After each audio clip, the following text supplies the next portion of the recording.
So we were doing this, मैंने MIC का आपको बता दिया था। अब अगर हम इन्हीं टेस्ट ट्यूब्स में से, असल में हम इस एक्सपेरिमेंट में टेस्ट क्या करे थे कि हमने एक ड्रग की डिफरेंट कंसनट्रेशन डाली हैं और हमने फर्स्ट एक्सपेरिमेंट में देखा कि ये वाली ड्रग जो है ना 2 मिलीग्राम पे लेट सपोज, ये 2 कंसनट्रेशन के ऊपर ये बैक्टीरियोस्टैटिक एक्टिविटी शो करती है, यानी वहाँ पर कोई बैक्टीरियल ग्रोथ आपको नहीं नजर आई।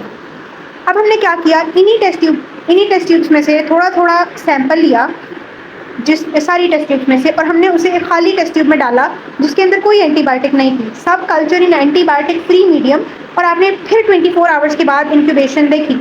जब आपने देखा इंक्यूबेशन, अब आपको ये कैसे पता चला था कि ये MIC है, ये MBC नहीं है, वो मैं बताने लगी हूँ। क्योंकि बैक्टीरिया तो नजर नहीं आ रहा, तो हमें तो ये भी लग सकता है ना कि सारे बैक्टीरिया किल हो गए, तो हमें कैसे पता चला कि बैक्टीरिया की ग्रोथ सप्रेस हुई है या वो किल हुए हैं। तो ये एक्सपेरिमेंट बेसिकली उसमें डिफरेंशिएट कर रहा है। जब हमने इनमें से कंसंट्रेशन लेके एंटीबायोटिक फ्री मीडियम में डाली और उसे ओवरनाइट के लिए रख दिया, तो हमने ये देखा कि कुछ टेस्ट ट्यूब्स के अंदर ग्रोथ हमें मिली है।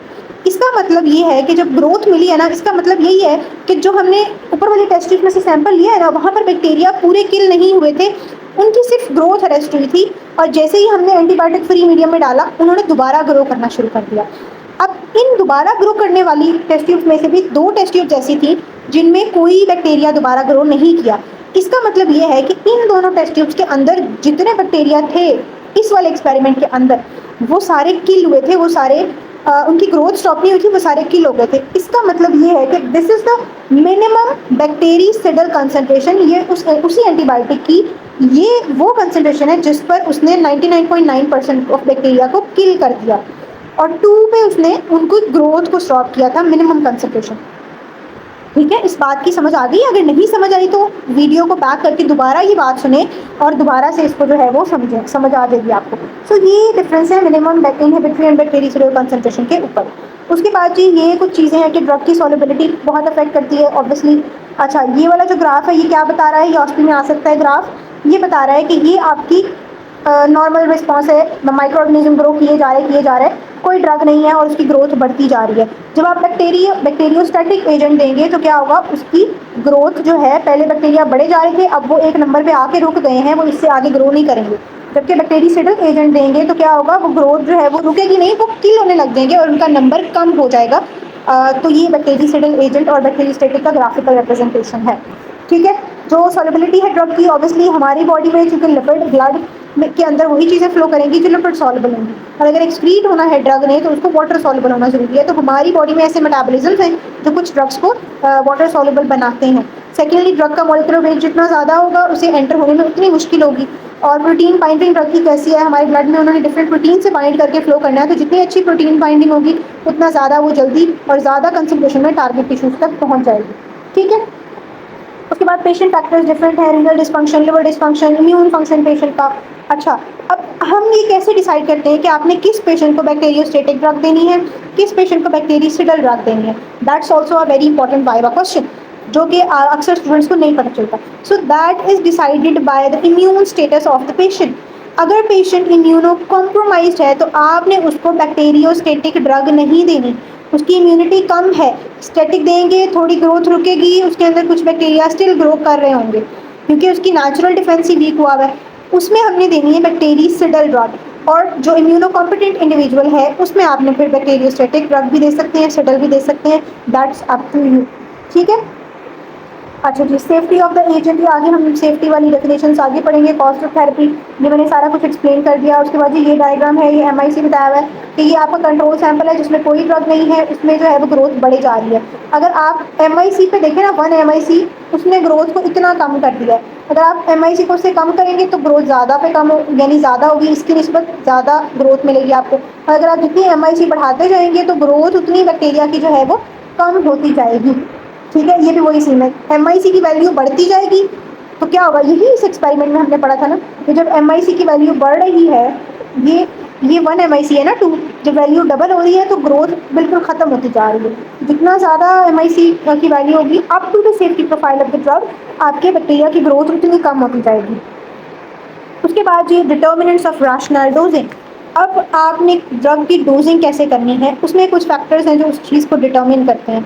कौन कौन से फैक्टर्स हैं, फार्माकोडायनामिक प्रॉपर्टीज़ है उस ड्रग की, फार्माकोकाइनेटिक प्रॉपर्टीज़ है उस ड्रग की। अब मुझे इनको एक्सप्लेन करने की जरूरत नहीं है, ये टर्म्स क्या होती हैं आप इन्हें ऑलरेडी पढ़ चुके हैं जनरल फार्मा के अंदर, ठीक है। अब इनके अंदर भी 3 very important properties that determine the frequency of dosing of drug.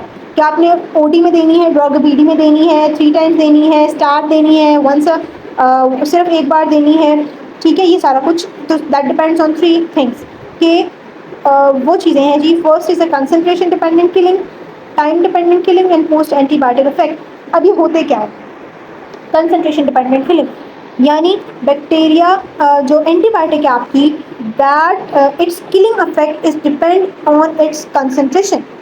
जो बायोटिक एंटीबायोटिक है जितनी ज़्यादा उसकी कंसंट्रेशन होगी उतना ज़्यादा उसका किलिंग इफेक्ट होगा, that is concentration dependent killing. Certain antimicrobial agents, उसमें एग्जांपल याद रखनी है, अमाइनोग्लाइकोसाइड्स एंड डेप्टोमाइसिन, नोट कर लें इसको बुक के ऊपर। Show a significant increase in the rate of bacterial killing as the concentration of antibiotic increases 6 to 64 fold the MIC of the drug for the infective organism। जितनी ज़्यादा आप MIC से concentration बढ़ाते जाएंगे उतना ज़्यादा उसकी जो है वो बैक्टीरियल किलिंग बढ़ती जाएगी। अब फ़ायदा इसका क्या है कि ऐसी ड्रग, फॉर एग्जांपल आपके पास 2 तरह की गोलियां अवेलेबल हैं इस ड्रग की, एक 4 ग्राम के अंदर है, एक 4 ग्राम के अंदर है और एक लेट्स सपोज 32 ग्राम के अंदर है। अब अगर आपने 32 ग्राम वाला इफेक्ट प्रोड्यूस करना है तो 4 6 या 32 होता है, तो आपको वो ड्रग एक दिन में 6 दफ़ा आपको पेशेंट करना पड़ेगा। आपने ये 4 ग्राम वाली ड्रग एक गोली दिन में 6 दफ़ा लेनी है तो आपको 32 ग्राम मिलेंगे। जबकि अगर आप वही ड्रग 32 ग्राम वाली एक गोली यूज़ कर लेते हैं दिन में एक दफ़ा तो आपको वही इफेक्ट एक दफ़ा में मिल जाएगा। डोजिंग फ्रीक्वेंसी जो है वो कम हो जाएगी from 6 to 1। That is basically the use of concentration dependent killing. वही ड्रग जो आप 6 दफ़ा दिन में ले रहे थे अब वो आपको दिन में एक दफ़ा लेनी पड़ेगी, ठीक है। सो ये फ़ायदा है इस चीज़ का, इस चीज़ को जानने का। Second thing is time dependent killing और कंसंट्रेशन इंडिपेंडेंट किलिंग। कुछ ड्रग्स ऐसी हैं जिनकी जो कंसंट्रेशन पर डिपेंड नहीं करती, यानी अब MIC तो एक मिनिमम कंसंट्रेशन है ना, वो तो चाहिए ही चाहिए उस बैक्टीरिया को किल करने के लिए, ठीक है। कंसंट्रेशन MIC से तो अबव होनी ही होनी है, चाहे कंसंट्रेशन डिपेंडेंट किलिंग है या टाइम डिपेंडेंट किलिंग है, ये तो चीज़ आपने नोट कर लें इसको। अब MIC से ऊपर टाइम डिपेंडेंट किलिंग के अंदर कुछ ड्रग्स ऐसी हैं वो MIC से ऊपर, चाहे वो 4 ग्राम हो, 8 ग्राम हो, 16 ग्राम हो, 32 ग्राम हो, उनका इफेक्ट एक ही जैसा है, ठीक है। यानी कंसंट्रेशन के बढ़ाने से ना उनका किलिंग इफेक्ट बढ़ नहीं रहा है। ऐसी चीज़ों को उनका इफेक्ट बढ़ रहा है कि कितनी देर वो ब्लड के अंदर रह रही हैं, यानी ब्लड के अंदर स्टे कितनी देर कर रहे हैं। अब इसको पढ़ते हैं। In contrast beta lactams, glycopeptides, macrolides, clindamycin, linezolid do not exhibit concentration dependent killing. इन ड्रग्स की जो क्लिनिकल एफिकेसी है it best predicted by the percentage of time कि कितनी देर ब्लड के अंदर वो ड्रग अपनी MIC वैल्यू से ऊपर रह रही है। फॉर एग्जांपल MIC वैल्यू 4 ग्राम है और वो ड्रग आपने पेशेंट को दी 6 ग्राम।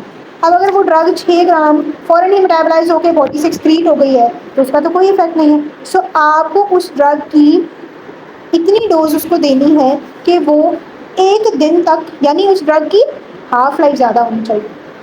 जब उस ड्रग की हाफ लाइफ ज़्यादा होगी ना तो वो आपके ब्लड में ज़्यादा देर तक स्टे करेगी और किलिंग इफेक्ट प्रोड्यूस होगा। कंसंट्रेशन जितनी भी हो उससे उसको फ़र्क नहीं पड़ रहा, वो बस चाह रही है कि मैं ज़्यादा टाइम ब्लड में स्टे करूँ।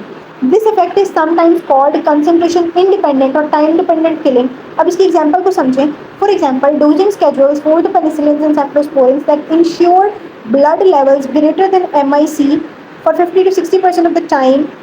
यानी कि वो कह रहे हैं कि डोजिंग स्केड्यूल जो हम पेनिसिलिन और सेफ्लोस्पोरिन्स का रखते हैं ना, because they are time dependent killing drug, तो वो होता है यूजुअली 3 to 4 आवर्स, ठीक है। देयरफॉर रिस्पेक्टिवली, अच्छा अब हम ऐसी ड्रग्स में कैसी डोजिंग यूज़ करेंगे? एक्सटेंडेड, यानी हर 3 से 4 घंटे बाद हम उसको डोज देंगे, या हम कंटिन्यूस इन्फ्यूजन दे देंगे, यानी बोलस ही लगा देंगे कि वो ड्रग जो है वो ब्लड में जाती रहे और ब्लड में उसका एक खास लेवल एक लंबे अरसे तक मेंटेन रहे ताकि वो एंटीबायोटिक वर्क करती रहे, ठीक है। इंटरमिटेंट डोजिंग, ऐसी ड्रग्स में टाइम डिपेंडेंट जिनकी किलिंग होती है हम यूज़ नहीं करते ताकि इफेक्ट हमारा जो है वो अच्छा है और ज़्यादा से ज़्यादा बैक्टीरिया जो है वो किल हो। ये इन दोनों टर्म्स के अंदर फ़र्क है। उसमें हम डोजिंग फ्रीक्वेंसी को कम कर सकते हैं और एक दिन में एक गोली यूज़ कर सकते हैं। इसके अंदर ऐसा नहीं कर सकते, इसके अंदर एक लंबे अरसे तक वो ड्रग आपको देनी पड़ेगी। ठीक है, ये इन दोनों टर्म्स का फर्क है। उसके बाद जी पोस्ट एंटीबायोटिक इफेक्ट। अब कुछ एंटीबायोटिक्स ऐसी होती हैं कि फॉर एग्जांपल एक पेशेंट को कोई बीमारी थी, 4 दिन तक वो एंटीबायोटिक लेता रहा, बाद में से एंटीबायोटिक 4 दिन बाद लेना बंद कर दी, लेकिन उस एंटीबायोटिक के जो इफेक्ट्स हैं वो 2-3 दिन बाद खत्म होंगे, यानी 7 दिनों के बाद खत्म होंगे। क्यों? क्योंकि उस एंटीबायोटिक का एक लॉन्गर पोस्ट एंटीबायोटिक इफेक्ट है। ठीक है, so it is a persistent suppression of anti microbial growth that occur after levels of antibiotic have fallen below the MIC. यानी आपने ड्रग विड्रॉ कर लिया, उसके लेवल ब्लड में एमआईसी से कम है, स्टिल किलिंग इफेक्ट उसका आ रहा है, तो वो पोस्ट एंटीबायोटिक इफेक्ट है। ठीक है, anti microbial drugs exhibiting a long post antibiotic effect, इसकी भी एग्जांपल याद रखनी है, एमसीक्यू के लिए इंपॉर्टेंट है। लाइक अमाइनोग्लाइकोसाइड्स हैं, फ्लोरोक्विनोलोन्स हैं, इनकी डोजिंग फिर आपको कम देनी पड़ती है। आप एक दिन में एक गोली, ठीक है, वो पूरा एक लंबे अरसे तक रहेगी, फिर अगले दिन आप दूसरी गोली दे दें, यानी इनका इफेक्ट जो है वो 1-2 दिन तक चलता रहता है। ठीक है, so that is post antibiotic effect. ये भी इंपॉर्टेंट डेफिनेशन थी। उसके बाद जो नेक्स्ट इंपॉर्टेंट डेफिनेशन है ना, कीमोथेरेप्यूटिक स्पेक्ट्रा, यानी जो एक एंटीबायोटिक है वो कितने माइक्रो ऑर्गेनिजम्स को कवर कर रही है, इसको हम कहते हैं कीमोथेरेप्यूटिक स्पेक्ट्रा। अब इसमें हमारे पास 3 टर्म्स हैं, narrow spectrum antibiotics, extended spectrum antibiotics और ब्रॉड स्पेक्ट्रम एंटीबायोटिक्स। नैरो का मतलब वर्ड से समझ आ रहा है, नैरो यानी बहुत narrow range of micro organisms के लिए ये ड्रग यूज होगी। एक्सटेंडेड है यानी थोड़ी सी एक्सटेंड कर सकती है। ब्रॉड है कि बहुत broader range of micro organisms के लिए वो एंटीबायोटिक्स आप यूज कर सकते हैं। अब इसकी एग्जांपल और डेफिनेशन हम पढ़ लेते हैं। Chemotherapeutic agents acting only on a single और unlimited group of micro organisms, उनको हम कहेंगे नैरो स्पेक्ट्रम। लाइक आइसोनाइजिड है, वो सिर्फ माइकोबैक्टीरियम ट्यूबरक्लोसिस के अगेंस्ट एक्टिव है, सो उसको हम नैरो स्पेक्ट्रम कहेंगे, वो सिर्फ उसी के अंदर यूज हो सकती है। एक्सटेंडेड स्पेक्ट्रम क्या होती है? उसमें होती तो ये नैरो स्पेक्ट्रम है, यानी थोड़ी सी ऑर्गेनिज्म के लिए होती है, बट उसके साथ एडिशनल एक्टिविटी होती है against certain other organisms. Like कुछ ड्रग्स हैं जो ग्राम पॉजिटिव के अगेंस्ट एक्टिव हैं ओनली, बट उनका थोड़ा सा एक्शन है कि वो थोड़े थोड़े ग्राम नेगेटिव बैक्टीरिया को भी कवर कर रहे हैं, सो उनको हम एक्सटेंडेड कहते हैं। ठीक है, ये बीच की टर्म है between narrow and broad spectrum. इसमें एग्जांपल है एम्पिसिलिन, इसका एक्सटेंडेड स्पेक्ट्रम है क्योंकि ये सर्टेन ग्राम पॉजिटिव और सर्टेन ग्राम नेगेटिव के अगेंस्ट भी एक्टिव है। अब ब्रॉड स्पेक्ट्रम, उसमें टेट्रासाइक्लिन्स हैं, फ्लोरोक्विनोलोन्स हैं, कार्बापेनिम्स हैं, they are active against a wide variety of microbial species, और इनको हम कहते हैं ब्रॉड स्पेक्ट्रम एंटीबायोटिक्स। ठीक है, सो इनकी भी एग्जांपल्स आपने याद रखनी है। ब्रॉड स्पेक्ट्रम एंटीबायोटिक्स हम लोग एम्पिरिकल थेरेपी में देते हैं। ठीक है, और ब्रॉड स्पेक्ट्रम एंटीबायोटिक्स का नुकसान क्या है? क्योंकि ये ब्रॉड स्पेक्ट्रम है, काफ़ी सारे माइक्रो ऑर्गेनिजम्स को कवर करते हैं, तो जो आपके नेचुरल फ्लोरा के माइक्रो ऑर्गेनिजम्स हैं वो भी इनके टारगेट बन जाते हैं और इससे वो डिस्टर्ब होते हैं, और उनकी सर्टन माइक्रो ऑर्गेनिज्म की ग्रोथ बहुत ज़्यादा एक्सीड कर जाती है, और सर्टन बहुत ही ज़्यादा सप्रेस हो जाते हैं जो गुड होते हैं, जिन्होंने ख़राब वालों को रोक के रखा हुआ है, उनकी अगर बहुत ज़्यादा सप्रेस हो जाएगी तो जो ख़राब वाले हैं बैड बैक्टीरिया, उनकी ग्रोथ बढ़ जाएगी, सो सुपर इन्फेक्शन होने के चांसेस होते हैं। One of the examples of super infection is clostridium difficile. Broad spectrum antibiotics use करने से ये इन्फेक्शन हो सकता है। ठीक है, so this is basically the chemotherapeutic spectra. उसके बाद जब आपने कॉम्बिनेशंस देनी है तो वो कैसे देने हैं, कॉम्बिनेशंस के एडवांटेजेस क्या है कि जब आप कॉम्बिनेशन अच्छे वाले कॉम्बिनेशन बना के देंगे तो ड्रग रेजिस्टेंस भी कम हो जाएगी, साइनर्जिस्टिक इफेक्ट आएगा, थेरेप्यूटिक इफेक्ट अच्छा आएगा, किलिंग अच्छी होगी। अगर आप कॉम्बिनेशन के डिसएडवांटेजेस क्या है, अगर ख़राब कॉम्बिनेशन बना के देंगे तो एंटागनाइजिंग इफेक्ट हो सकता है, नेचुरल फ्लोरा डिस्टर्ब हो सकता है, रेजिस्टेंस डेवलप हो सकती है, and so on. Drug resistance हम लोग साथ साथ भी हर ड्रग के इंडिविजुअल डिस्कस करेंगे, लेकिन यहाँ पर जो है पूरा टेबल बना हुआ है कि कौन कौन सी ड्रग्स किस मैकेनिज्म के थ्रू जो है वो रेजिस्टेंस प्रोड्यूस करती हैं। ये मैं अभी यहाँ पे आपको नहीं समझा रही, हम इंडिविजुअल करेंगे ना हम इसको डिटेल से पढ़ेंगे। ठीक है, ये भी अगेन उसके उन्होंने मैकेनिज्म को एक्सप्लेन किया हुआ है। फिर कुछ एंटीबायोटिक्स हैं कि हम लोग बिफोर इन्फेक्शन हमें सस्पेक्टेड है कि इस एरिया में ये वाला इन्फेक्शन प्रेवलेंट है या इस एज ग्रुप के अंदर ये वाला इन्फेक्शन बहुत कॉमन है, तो हम लोग उनको बिफोर इन्फेक्शन भी कुछ एंटीबायोटिक्स दे देते हैं, उनको हम प्रोफाइलेक्टिक एंटीबायोटिक्स कहते हैं। ठीक है, ये एक हम लोग इनका यूज़ करते हैं। उसके बाद जी कॉम्प्लिकेशंस क्या क्या हो सकती है एंटीबायोटिक थेरेपी की, ये भी हम इंडिविजुअली ड्रग्स के साथ साथ डिस्कस करेंगे। Site of antimicrobial actions, this diagram is very important, ये कैटजन में भी एक बनी हुई है, वो भी हम देखेंगे।